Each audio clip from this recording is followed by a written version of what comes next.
हाय। आज के दिन में जब कभी भी हम कोई भी स्टूडेंट्स को मिलते हैं या फिर किसी से भी मिलते हैं तो बोलते हैं कि बहुत ज़्यादा पढ़ाई है, हम लोगों के पास बहुत ज़्यादा स्ट्रेस है, इसकी वजह से हमें समय नहीं मिल रहा और हमारे पास हम लोग समय मैनेज नहीं कर पा रहे हैं।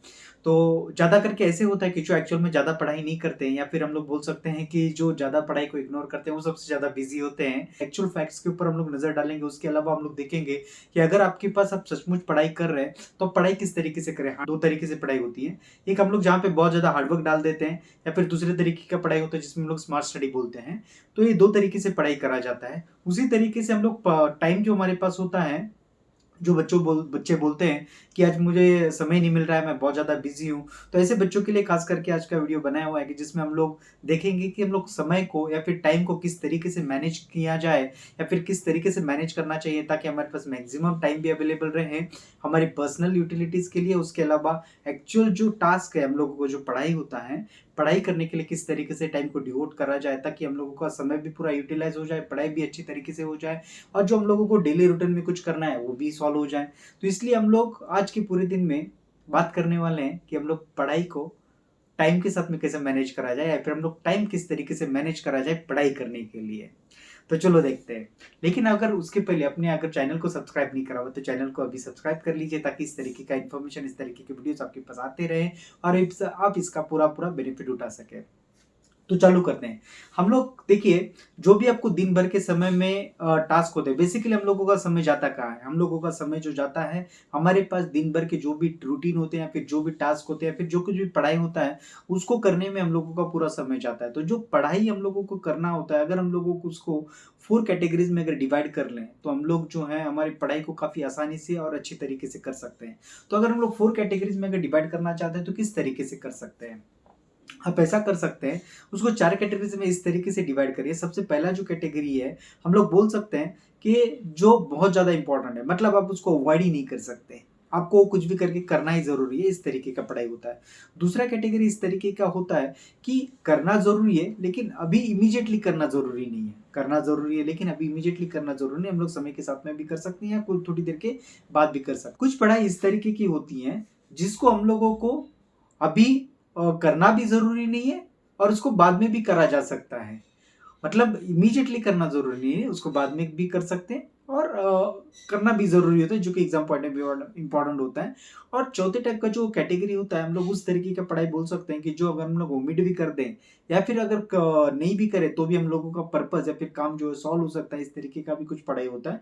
जैसे हम लोग बोल सकते हैं, अगर हम लोग जैसे किसी एग्ज़ाम के लिए अगर प्रिपेयर कर रहे हैं, अगर हम लोगों का 100 आउट ऑफ 100 अगर स्कोर आ रहा है, तो ऐसे केस में हम लोगों को हर चीज़ को बहुत डिटेल में और अच्छे तरीके से पढ़ना ज़रूरी होता है, बिकॉज़ हम लोगों को कॉन्सेप्ट पहले क्लियर करना है, हमें समझना ज़रूरी होता है कि क्या-क्या एग्ज़ाम में आने वाला है। हम लोगों का एक-एक स्कोर या फिर एक-एक मार्क्स भी ना जाए, इस तरीके का प्रिपरेशन करना ज़रूरी होता है। जब हम लोग बहुत ही ज़्यादा अव्वल लेवल के स्टूडेंट हैं या फिर हम लोग बहुत अच्छे तरीके से पढ़ाई करते हैं, हम लोग बहुत अच्छा स्कोर करते हैं, तो ऐसे समय पे हम लोगों को करना ज़रूरी होता है। लेकिन अगर हम लोग उस कैटेगरी के बच्चे नहीं हैं, तो हम लोगों को हमारी कैटेगरी के हिसाब से या फिर हम लोग हमारा दर्जा इस तरीके से डिसाइड कर सकते हैं, हम लोगों के पास्ट जो रिकॉर्ड होते हैं, उससे हमें पता चलता है कि हम लोग कौन से कैटेगरी में बेसिकली आते हैं। तो अगर हम लोगों का वो कैटेगरी जहाँ पे एवरेज या फिर मिडल लेवल के बच्चे जहाँ पे आते हैं, अगर उस लेवल पर अगर हम लोग आ रहे हैं, तो हम लोगों को क्या करने की ज़रूरत होती है? जो चीज़ें बहुत ज़्यादा इंपॉर्टेंट है, उसको करना ज़रूरी होता है और कुछ चीज़ें जो नहीं भी करें तो भी चल सकते हैं, तो उसको हम लोग साइड बाय भी रख सकते हैं, जो हम लोगों को बाद में अगर समय मिला तो हम लोग कर लेंगे। इस तरीके से सबसे पहले हम लोग जो पूरा पढ़ाई होता है उसको हम लोग 4 कैटेगरी में डिवाइड करेंगे। दूसरा चीज़ होता है डे का जो रूटीन होता है आपका।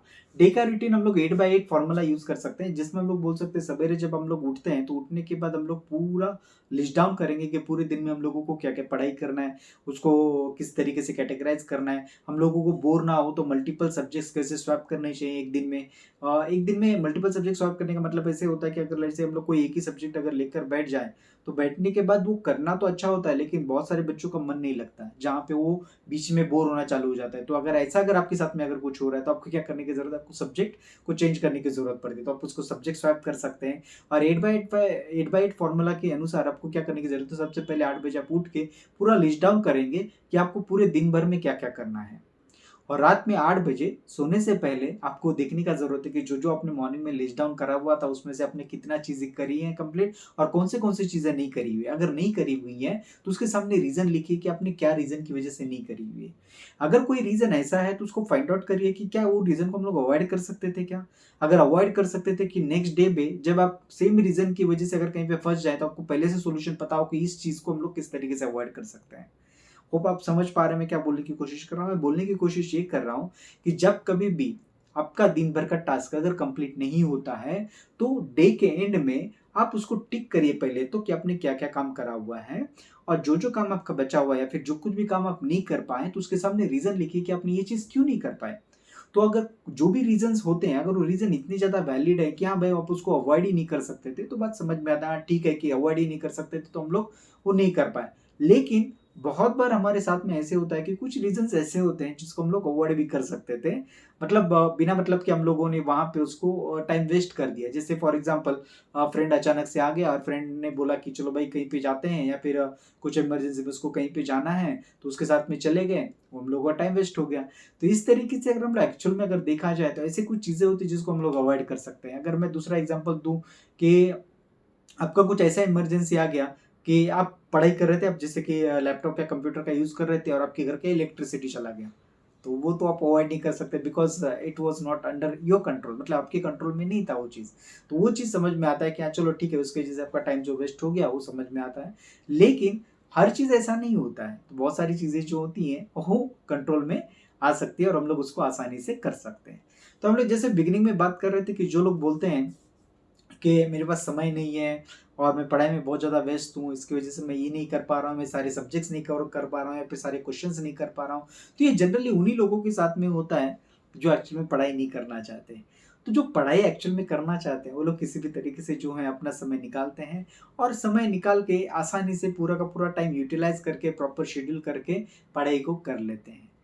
तो आज का टॉपिक हम लोगों का जो था, अगर आपको इंटरेस्टिंग लगा तो वीडियो को लाइक करिए और अगर किसी की ज़िंदगी में बदलाव ला सकता है तो उसको शेयर करिए और अभी तक अगर आपने चैनल को सब्सक्राइब नहीं करा हुआ है तो चैनल को बिना सब्सक्राइब करिए। और अगर आप इस तरह की कुछ टिप्स ट्रिक्स या कुछ भी अगर हमसे जानना चाहते हैं, जैसे कि हम लोग पर्सनल लेवल पर कोचिंग कराते हैं, होम ट्यूटर्स प्रोवाइड करते हैं, बेसिकली जो बच्चों के घर पर जाकर वन ऑन वन कोचिंग कराते हैं, जहाँ पे उनको ये जो टाइम मैनेजमेंट होता है या फिर स्ट्रेस मैनेजमेंट होता है या फिर स्टडी मैनेजमेंट होता है, इसके बारे में भी हम लोग जो है फ्री में बहुत सारे उनको टिप्स और टेक्निक्स देते हैं। तो अगर ऐसा कुछ इन्फॉर्मेशन आपको चाहिए तो हमारे डिस्क्रिप्शन में लिंक दिया रहेगा या फिर हमारे डिस्क्रिप्शन में कुछ हमारे डिटेल्स दिए रहेंगे, वहाँ से हम आपको आप हमें कनेक्ट कर सकते हैं, जहाँ पे हम लोग डेफिनेटली आपको जितनी भी सहायता हो सकती है, फिर जितना भी हेल्प हो सकता है करने की पूरी कोशिश करेंगे। Thank you. और आप अगर ये वीडियो इंस्टाग्राम, फेसबुक या कहीं और पर देख रहे हैं तो वीडियो को लाइक करिए, हमें फॉलो करिए और शेयर करिए। Thank you.